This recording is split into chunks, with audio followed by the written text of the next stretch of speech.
KSMSCL ನಿಂದ ದನಗಳ ಔಷಧಿ ಮನುಷ್ಯರಿಗೆ ಸಪ್ಲೈ ಕೇಸ್. KSMSCL ನಿಂದ ದನಗಳ ಔಷಧಿ ಮನುಷ್ಯರಿಗೆ ಸಪ್ಲೈ ಕೇಸ್ ಪ್ರಕರಣದಲ್ಲಿ ಈಗ KSMSCL ನಿಂದ ಮತ್ತೊಂದು ಎಡವಟ್ಟಾಗಿದೆ. ಸಪ್ಲೈ ಮಾಡಿರುವ ಔಷಧಿ ಗುಣಮಟ್ಟವನ್ನು ಚೆಕ್ ಮಾಡದೆ ನಿರ್ಧಾರ ಮಾಡಲಾಗಿದೆ. ಆರೋಪ ಬಂದ ಮೇಲೆ ಅದರ ಪರಿಶೀಲನೆಯನ್ನ ಮಾಡಿಸಲೇಬೇಕು. ಆದರೆ ತಪ್ಪು ಔಷಧಿಯನ್ನು ಸಪ್ಲೈ ಮಾಡಿದ್ರು, ಹಾಕಿರೋದು ಬರೀ ದಂಡ. KSMSCLನ MD ಚಿದಾನಂದ ಸದಾಶಿವ್ ಒಟ್ಟಾರೆ ಎಡವಟ್ಟು ಮಾಡಿದ್ದಾರೆ. ಹೆಚ್ಚಿನ ಡೀಟೇಲ್ಸ್ ನಮ್ಮ ಪ್ರತಿನಿಧಿ ವಿಷ್ಣು ಪ್ರಸಾದ್ ನೀಡ್ತಾರೆ, ನೇರ ಸಂಪರ್ಕಕ್ಕೆ ಜಾಯಿನ್ ಆಗಿದ್ದಾರೆ. ವಿಷ್ಣು, ನೋಡಿ, ಎಡವಟ್ಟಿನ ಮೇಲೆ ಎಡವಟ್ಟು, ಈಗ ಮತ್ತೊಂದು ಎಡವಟ್ಟು ಬೆಳಕಿಗೆ ಬಂದಿರುವಂತದ್ದು. ಔಷಧಿಯ ಗುಣಮಟ್ಟವನ್ನೇ ಪರೀಕ್ಷೆ ಮಾಡದೆ ಕೊಡ್ತಾರೆ ಅಂದ್ರೆ ಎಷ್ಟರ ಮಟ್ಟಿಗೆ ಸರಿ ಅಂತ ಹೇಳ್ತೀರಿ ಇದನ್ನ? ಖಂಡಿತ ಮಧುಸೂದನ್, ಯಾಕಂತಂದ್ರೆ KSMSCL ವಿರುದ್ಧ ಈಗಾಗಲೇ ನ್ಯೂಸ್ ಫಸ್ಟ್ ವರದಿ ಮಾಡುವಂತಹ ಕೆಲಸವನ್ನು ಮಾಡಿತ್ತು. ಅದರಲ್ಲಿ ಪ್ರಮುಖವಾದಂತಹ ವರದಿ ಏನಂತಂದ್ರೆ ಪಶುಗಳಿಗೆ ಕೊಡುವಂಥದ್ದು, ವೈದ್ಯರು ಕೊಡುವಂತಹ ಕಣ್ಣಿಗೆ ಮತ್ತು ಮೂಗಿಗೆ ಡ್ರಾಪ್ಸ್ ಏನು ಹಾಕುವಂಥದ್ದು ಅಂತ ಇಟ್ಕೊಂಡು ಅದನ್ನ ಮನುಷ್ಯರಿಗೆ ಕೊಡುವಂಥ ಆಸ್ಪತ್ರೆಗಳಿಗೆ ಸಪ್ಲೈ ಮಾಡುವಂಥ ಕೆಲಸವನ್ನು ಮಾಡಿದರು. ಅದರಲ್ಲಿ ಪ್ರಮುಖವಾಗಿ ಕೊಡಗು ಜಿಲ್ಲೆಗೆ ಇದು ಜಾಸ್ತಿ ಸಪ್ಲೈ ಆಗಿತ್ತು. ಕೊಡಗು ಜಿಲ್ಲೆಗೆ ಸಪ್ಲೈ ಆದಂಥ ಸಂದರ್ಭದಲ್ಲಿ ಅಲ್ಲಿರುವಂತಹ ಸಿಬ್ಬಂದಿ ಎಚ್ಚೆತ್ತುಕೊಂಡು ಇದು ಏನು ಅದರಲ್ಲಿ ಪ್ರಮುಖವಾಗಿ ಇದು ಪಶುಸಂಗೋಪನಾ ಇಲಾಖೆಗೆ ಸಂಬಂಧಪಟ್ಟಂತೆ ಮತ್ತು ಪಶುವೈದ್ಯಕೀಯ ಇಲಾಖೆಯ ಮೆಡಿಸಿನನ್ನು ಇಲ್ಲಿಗೆ ಕೊಡಲಾಗಿದೆ ಅಂತೇಳಿ ಅವರು ಪತ್ತೆ ಮಾಡಿದ ಬಳಿಕ ಈ ವಿಚಾರ ವೈರಂಗ ಆಗಿತ್ತು. ಇದಕ್ಕೆ ಸಂಬಂಧಪಟ್ಟಂತೆ ಈಗಾಗಲೇ ದಿನೇಶ್ ಗುಂಡೂರಾವ್ ಅವರು ನಿನ್ನೆ ಸ್ಪಷ್ಟನೆ ಕೊಡುವಂತಹ ಕೆಲಸವನ್ನು ಕೂಡ ಮಾಡಿದ್ರು. ನಾವು ಅಷ್ಟು ಮೆಡಿಸಿನ್ ಏನು ಸಪ್ಲೈ ಆಗಿದೆ ಅದನ್ನೆಲ್ಲ ವಾಪಸ್ ಪಡ್ಕೊಳ್ಳುವಂತಹ ಕೆಲಸವನ್ನು ಮಾಡ್ತೀವಿ, ಯಾವುದೇ ಕಾರಣಕ್ಕೂ ಕೂಡ ಅದನ್ನು ಮನುಷ್ಯರಿಗೆ ಸಪ್ಲೈ ಆಗೋದಕ್ಕೆ ಬಿಡೋದಿಲ್ಲ ಅಂತ ಹೇಳಿದ್ರು.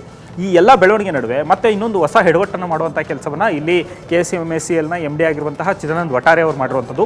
ಅವರ ವಿರುದ್ಧ ಬಂದಿರುವಂತಹ ಈಗ ಗಂಭೀರ ಆರೋಪ ಏನಂತಂದರೆ, ಈ ರೀತಿ ಆದಂಥ ಸಂದರ್ಭದಲ್ಲಿ ಅಂತಂದರೆ ಇಲ್ಲಿ ಅದರೊಳಗಿರುವಂತಹ ಏನು ಅವ್ರು ಕೊಟ್ಟಿದ್ದಂತಹ ಮೆಡಿಸಿನ್ ಏನಿತ್ತು ಅದು ಮನುಷ್ಯರಿಗೆ ಕೊಡುವಂತಹ ಮೆಡಿಸನ್ನ ಇಲ್ಲ, ಅದರಲ್ಲಿರುವಂತಹ ಬರೀ ಕೇವಲ ಲೇಬಲ್ ಮಿಸ್ಟೇಕ್ ಆಗಿದೆಯಾ, ಇದು ಯಾವುದು ಕೂಡ ಚಕ್ಕೆ ಆಗ್ದಲೇ ಈಗ ಪುನಃ ಅವರಿಗೆ ಸಪ್ಲೈ ಮಾಡಿ ಅಂತೇಳಿ ಆದೇಶ ಕೊಡುವಂತಹ ಕೆಲಸವನ್ನು ಇವ್ರು ಮಾಡಿದ್ದಾರೆ.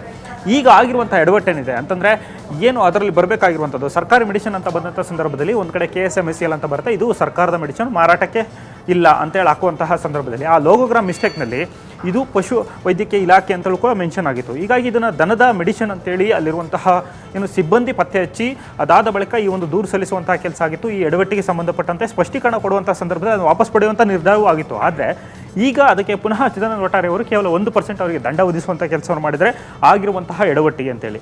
ಜೊತೆಗೆ ಅದರಲ್ಲಿರುವಂತಹ ಮೆಡಿಸಿನ್ ಅದು ಇನ್ನೂ ಕೂಡ ಅವರು ಪರಿಶೋಧನೆಗೆ ಕೊಡುವಂತಹ ಮೆಡಿಸಿನ್ನ ಇಲ್ಲ ಜನರಿಗೆ ಕೊಡುವಂತಹ ಮೆಡಿಸಿನ್ ಅನ್ನುವಂಥದ್ದು ಇನ್ನೂ ಕೂಡ ಪತ್ತೆನೂ ಕೂಡ ಆಗಿಲ್ಲ.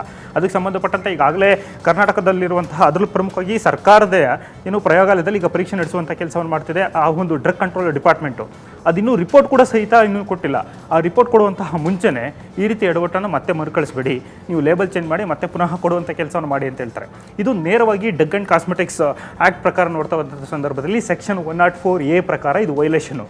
ಒಂದು ಡ್ರಗ್ನಲ್ಲಿ ಲೇಬಲ್ ಮಿಸ್ಟೇಕ್ ಆದಂಥ ಸಂದರ್ಭದಲ್ಲಿ ಇಡೀ ಡ್ರಗ್ಗನ್ನೇ ಬದಲಾಯಿಸುವಂಥ ಕೆಲಸವನ್ನು ಮಾಡಬೇಕು, ಅದನ್ನು ತಿರುಚೋದಾಗಲಿ ತಿದ್ದುಪಡಿ ಮಾಡೋದಕ್ಕೆ ಅವಕಾಶವೇ ಇಲ್ಲ.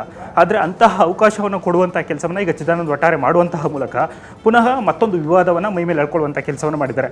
ಒಟ್ಟಿನಲ್ಲಿ ಇಲ್ಲಿ ಪಶುಗಳಿಗೆ ಕೊಡುವಂತಹ ಏನು ಔಷಧಿ ಏನಿದೆ ಅದನ್ನು ಮನುಷ್ಯರಿಗೆ ಕೊಡುವಂತಹ ಎಡವಟ್ಟು ಒಂದು ಕಡೆ ಆಯಿತಾ ಅನ್ನೋದ್ರ ನಡುವೆ ಈಗ ಪುನಃ ಅದನ್ನು ತಿರುಚುವಂತಹ ಅವಕಾಶವನ್ನು ಮಾಡಿಕೊಟ್ಟು ಮತ್ತೊಂದು ಎಡವಟ್ಟನ್ನು ಇವರು ಮಾಡಿದ್ದಾರೆ ಅಂತ ಹೇಳ್ಬೋದು. ಮಧುಸೂದನ್, ಧನ್ಯವಾದ ವಿಷ್ಣು ಪ್ರಸಾದ್ ನಿಮ್ಮ ಮಾಹಿತಿಗೆ. ಇದು ಒಟ್ಟಾರೆ ಪುಷ್ಕರ್ ಫಾರ್ಮ್ ರಕ್ಷಣೆಗೆ ಮುಂದಾಗಿದೆಯಾ ಅನ್ನೋ ಒಂದು ಅನುಮಾನ ಕಾಡ್ತಾ ಇದೆ. ಈಗಾಗಲೇ ನಮ್ಮ ಪ್ರತಿನಿಧಿ ವಿಷ್ಣು ಪ್ರಸಾದ್ ಹೇಳ್ತಾ ಇದ್ರು, ಯಾವುದೇ ಡ್ರಗ್ ಆದರೂ ಕೂಡ ಪರಿಶೀಲನೆಯನ್ನ ಮಾಡಬೇಕು, ಮತ್ತೆ ಅದನ್ನು ಯಥಾವತ್ತಾಗಿ ನೀಡಬಾರ್ದು, ತಿದ್ದುಪಡಿ ಮಾಡೋಕ್ಕೆ ಅವಕಾಶನೇ ಇಲ್ಲ ಅನ್ನೋ ಒಂದು ಮಾಹಿತಿ. ನ್ಯೂಸ್ ಫಸ್ಟ್ ನಿರ್ಭೀತಿಯಿಂದ ನಿಮ್ಮ ಪರವಾಗಿ.